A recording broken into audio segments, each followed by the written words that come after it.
বন্ধ। ওকে বস। কেউ নজর দিবি না, এই চিকনা আমার।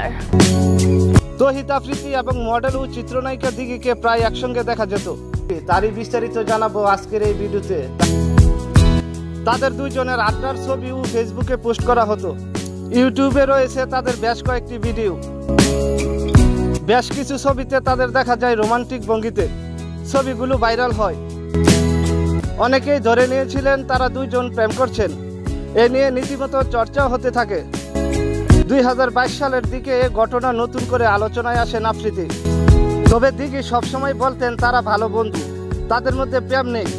2 বছর আগে এক সাক্ষাৎকারে দিঘি বলেছিলেন, রিউমার ছিল এবং এই রিউমার আমি ক্লিয়ার করতে করতে এই পর্যন্ত এসেছি। তহিদ আফ্রিদির সঙ্গে আমার কোনো সম্পর্ক নাই, আমরা ভালো বন্ধু। কিন্তু অনেকেই অনেক কথা বলে, এ নিয়ে খবরও প্রকাশিত হয়। আমাদের প্রায় সময় দেখা হয়, আড্ডা হয়, মিডিয়া বন্ধুত্ব, এ নিয়ে অনেক বেশি কথা হয়ে থাকে। এটা অনেকটা মন করার কথা। সব মিলে আমি বলবো আফ্রিদি সবসময় ভালো বন্ধু ছিল, আছে, থাকবে। ইউটিউবার হিসাবে তিনি ভারতের পশ্চিমবঙ্গে বাংলার ছবি নায়ক দেবের সাক্ষাৎকার নেন। সে ভিডিওতে উঠে আসে দেবের অজানা নানান গল্প। শুধু তাই নয়, দেব তখন আফ্রিদিকে তার অফিসে ঘুরে দেখান। ঢাকা মহানগর পুলিশের ডিএমডি গোয়েন্দা বিভাগের ডিবি মোহাম্মদ হারুনুর রশিদের ছবি ভিডিও ভাইরাল হয়। ডিবির এই কর্মকর্তার সঙ্গে একাধিক দেখা করেন আফ্রিদি, তাকে নিয়ে ভিডিও শেয়ার করেন।